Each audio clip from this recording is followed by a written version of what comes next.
views and opinions expressed in this program are those of the participants and do not necessarily reflect the views of BronxNet or the program underwriters.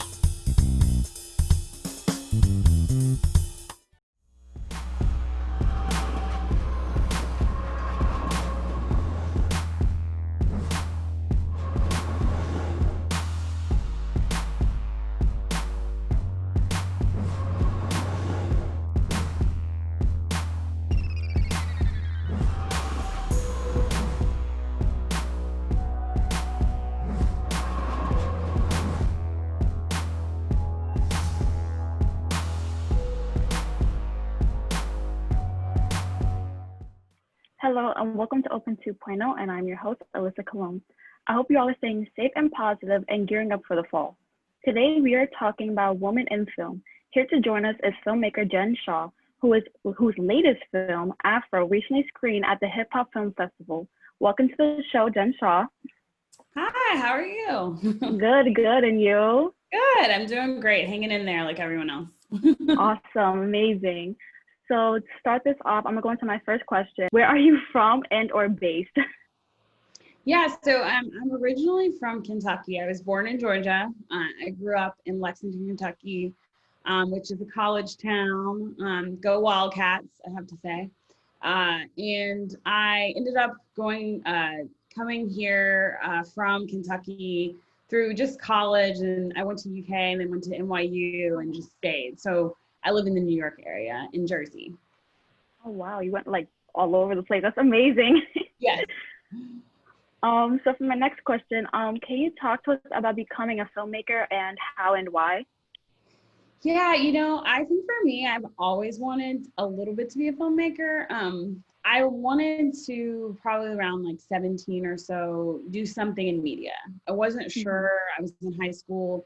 I had a really cool class assignment that was like, you could do a video or you could do a write-up or you could do a story, and I decided to do a video. And so I took a camera around and interviewed the seniors graduating and kind of did like a mini doc of like what their hopes and dreams were.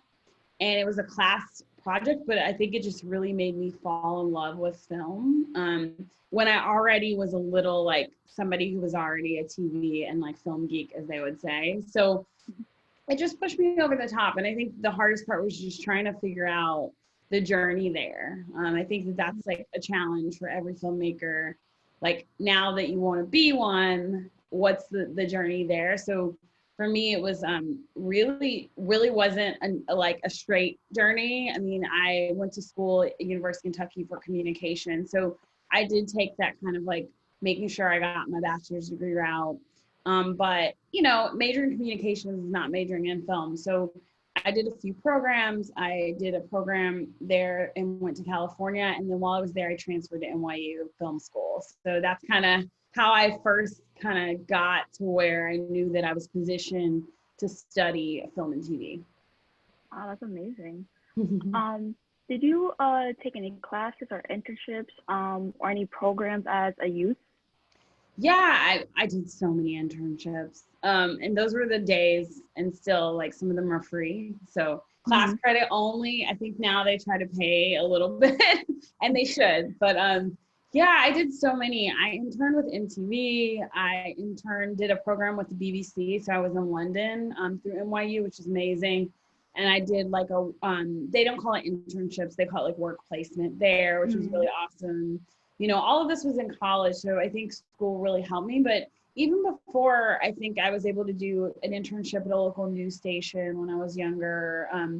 Yeah, and I really think the internships were great because school can only teach you so much. It's really about being on set, being around film lingo, like-minded people, and just learning. So, I mean, even for those who don't go to film school, internships and just getting the opportunity to be on set with some small companies and big companies and whatever works for you is going to help you learn what you need to know to be a filmmaker. Yeah, I completely agree with you. I feel like with stuff like that, it need to be hands-on, and with that, it gives you way more exposure when you're on set in the studio, versus when you're in class. But yes. Yeah. So my next question, how was your experience in film school and studying at NYC? Yeah, okay. First of all, New York is amazing. Coming from, again, a southern area of the country where you're not used to being in a big city, was Mm-hmm. definitely a culture shock and a change, but I Yeah. loved it. I think for me, where I grew up, there weren't as many opportunities in entertainment, and I had, two parents that didn't really, they were engineers and dentists, so parents that knew about education, and I was fortunate with that, but they had no understanding of entertainment. So New York gave me that. I think I had to learn to grow up and be independent really fast. I think I had to manage expectations and really like going to New York and just, as a testament to being an NYU grad, I think the school and the environment just gave me a really steady ground to start from. And then Mm-hmm. from there, it was up to me to do the work, build mentorship, and just really discover who I was to lead me on the path, to be who I am today and what films I'm going to do in the future. Yeah. That's amazing. I feel like being in New York and that setting and that vibe just gives you even like way more exposure, because Oh, it's a city. It has everything, like what doesn't yeah. it have? So for next question, what and or who influences your work and craft?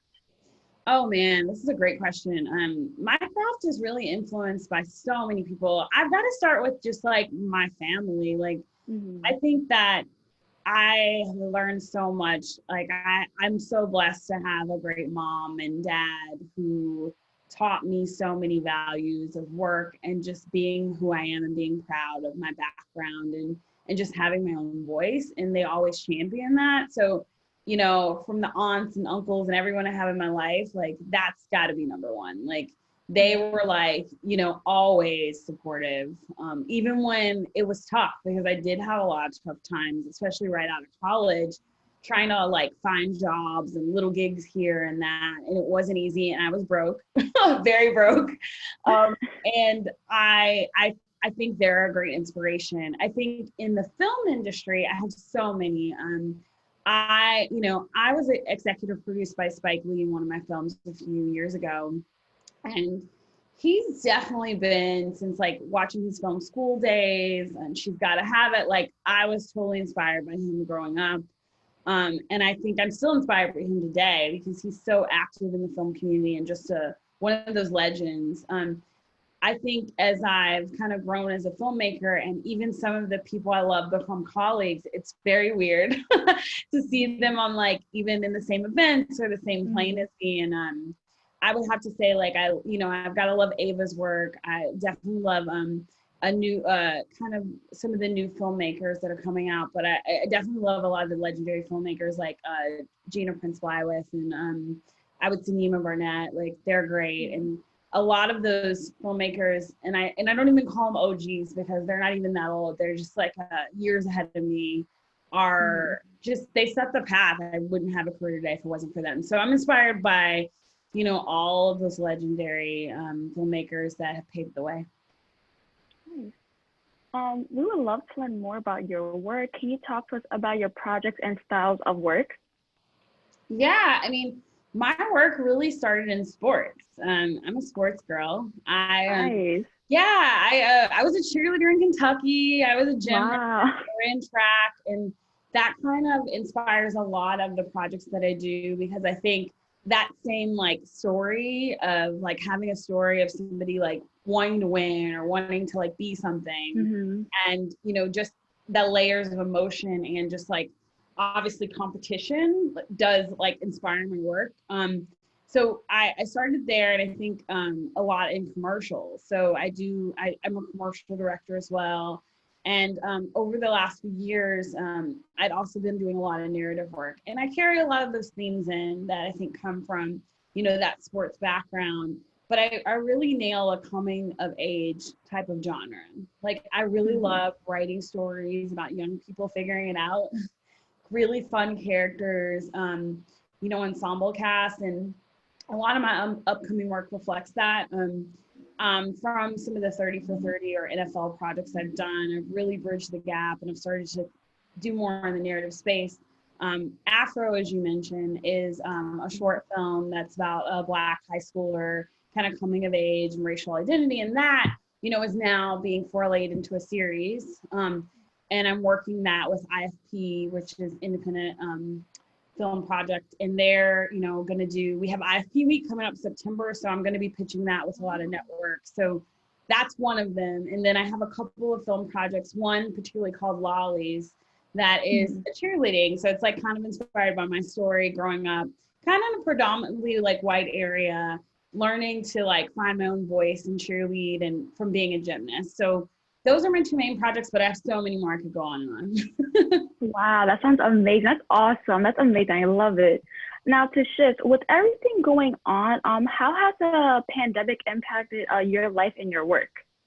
Yeah, I think first of all, like I always acknowledge that I think there's like a level of privilege that I feel like I have. Like I feel like I'm able to hunker down at home and like have that support and be okay. And so I always acknowledge people that don't have that. So I think like it's definitely made me think inward. How can I help my greater community? How can I be of service?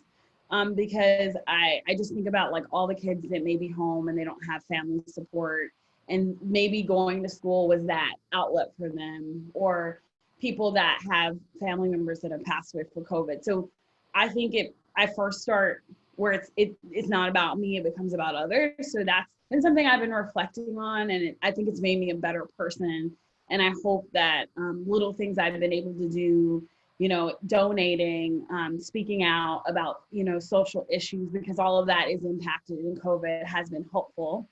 As far as me, like, I think I'm an artist. So what do we do when we are backed into a corner? We write, we express ourselves. And I think I've written more than ever before. I always I have seen myself as a director first.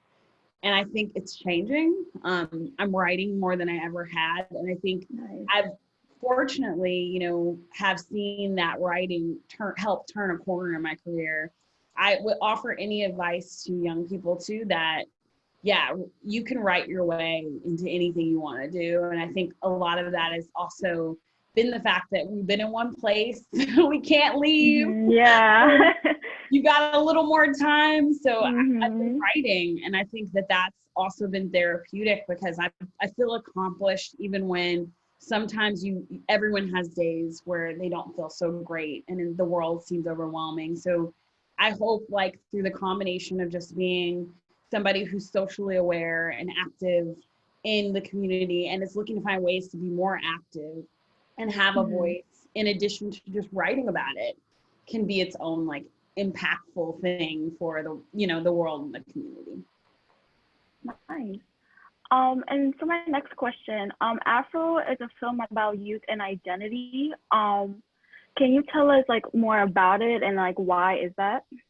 Yeah, so Afro is a film about a young Black girl who's, kind of having an issue at school where she feels like the kids aren't thinking of her as Black enough. So, if we define Blackness by stereotypical, you might have interest in hip hop music only, and you might, dress like this or do this in society's roles. But, that's all just built on, stereotypes. So I think I developed a character that, just much like me growing up, and a lot of my peers loved school, loved math, and really, was her own person. And Afro's about her journey and dealing with bullies and people in school that say, well, you don't seem like you're Black enough. You hang with these people, you don't do this. And in the short, one of the things that happens is she has an altercation with one of the popular girls at school, and everyone sees it. And in that altercation,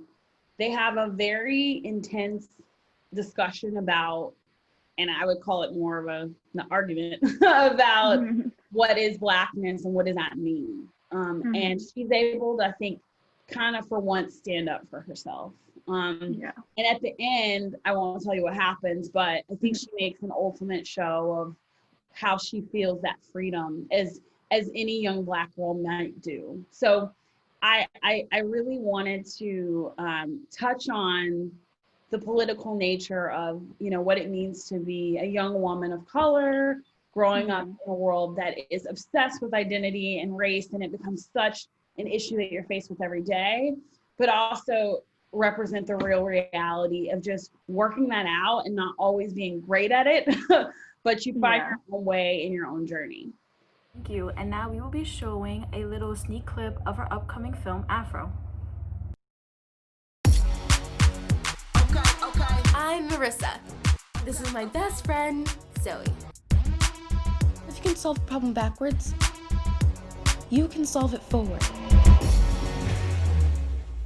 Every high schooler has their villain. Why don't you have any black friends? Let's pump the brakes on that conversation. And I just backed up into mine.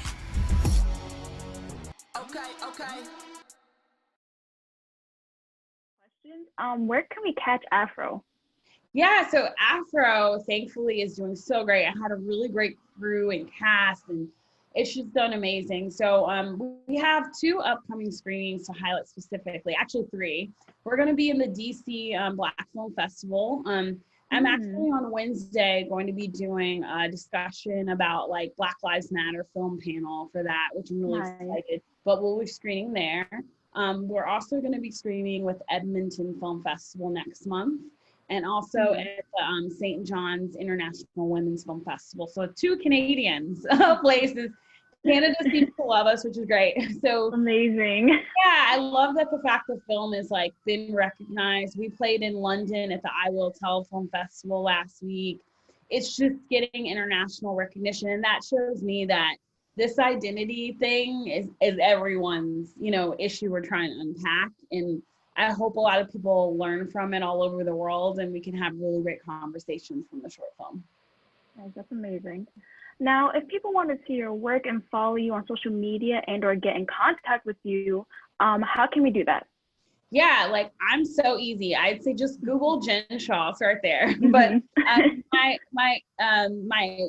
web address is jennjshaw.com. So you can reach out to me, email there. I have representation, but I'm pretty good with, I'll answer, they'll answer, someone will answer. Social media, I'm an Instagrammer. So J Shawshank is where you can find me.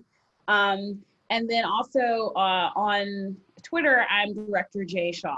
J Shawshank was taken. So Director J Shaw on Twitter. And then Facebook, it's just same Jenn J Shaw Facebook. So it's really, I think for me, I like try to be more social. I'm not natural with social media, but I do try to make sure I stay on top of social issues and also just share, any successes I have with film, because I'm very big on, especially women, being open about their successes. Like I don't mute my voice. I'm very like firm with the successes I have, and and maybe the doubts I have, but I think like I want to show like other people that keep pushing, you can do it. And I'm also here as other filmmakers come up that maybe aren't at my stage or maybe are colleagues, to be a partner and to be a good voice for them too.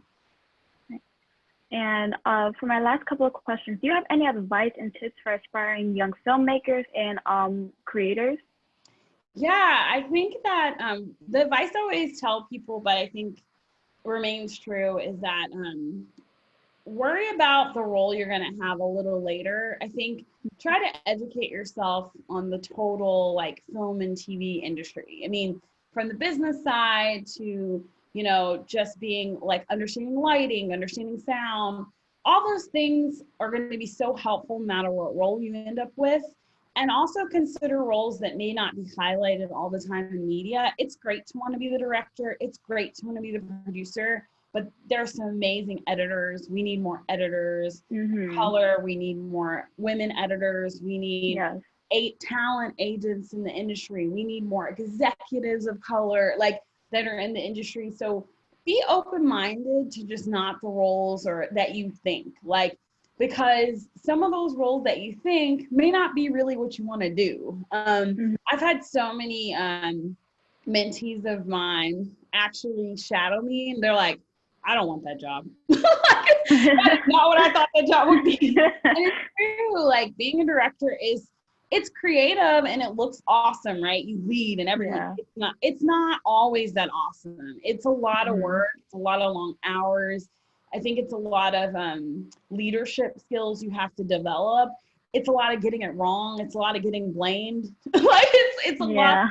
It's a lot, like in general. So I think that it can be great for the right person, but I think different personality types will take the role differently. So I think that goes into my second set of advice would be you. I mean, I go into every job, and when people hire me, I hope that they'll allow me to have my voice, because that's why they hired me. So I think don't try to conform to what you see might be like the coolest thing to direct or write. You know, develop your unique point of view and stick with it. If you come from a certain part of the country and you want to tell a story, tell it. Don't worry about making it palatable for anyone else. Like, tell that story, because if you lean into that uniqueness, you're going to create a brand and a journey that no one can repeat. So I do want to say that, you know, I hope that young filmmakers break barriers and really try to kind of broaden this industry to show more points of view and stay confident in that, you know, in that journey. Yes, thank you so much. And now for my last question, would you like to share to the young people anything with the pandemic and the social unrest? Yeah, I think that what I'd like to say is I'd like to say thank you. I think especially Gen Z, the young people I've seen out here, they have really inspired me. I think that there are so many things in this country that need to be worked on as far as racial equality, social injustice, and also just, you know, really starting to understand that a lot of the history that we've had in this country is continuing to affect our everyday relations. So I am so impressed by young people that are starting to grow up in communities that are more diverse than ever, more active than ever, and taking a stand. It's easy to get complacent. It's easy to say, I'm doing well, what's the problem? But I think that your generation and millions of kids out there around the world that are saying, you know, we actually want real change. We don't want you to be performative about it. We don't want you to pretend like you're going to hire people that look different than you. We want you to be anti-racist, not just be diverse and include, is a real stepping stone to us to continuing on this journey. I don't know, honestly, if racial equality will ever truly happen by the time I leave this earth. I don't think any of us know, but it's really encouraging to know that something about this young generation you guys are getting right. You are around your peers, you see the beauty and the diversity that we have, and you're fighting for it. And so I guess that's all I have is to just say thank you for that, because, you know, as someone that's a little older, not that much, I think you need that, because you can get bogged down and you can get really, you know, you can get tired. I think we're tired, a lot of us. And my mom, I know her generation's tired, and we always need that spark of, you know, energized people that go, you know what?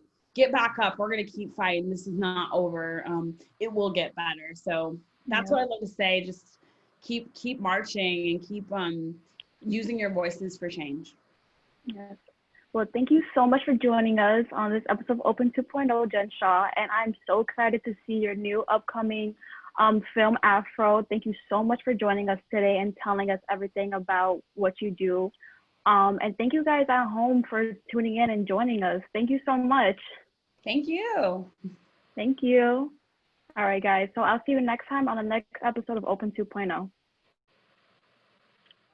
I'm Bronx Borough President Ruben Diaz Jr., and I'm making sure that the Bronx counts is my priority. That's why I'm urging everyone to fill out the 2020 census. The 2020 census is important because it would allow for the federal government to determine how much money and resources the Bronx is going to need for the next 10 years around healthcare, education, housing, roads, representation, and so many other things. Now let's all get together and make the Bronx count.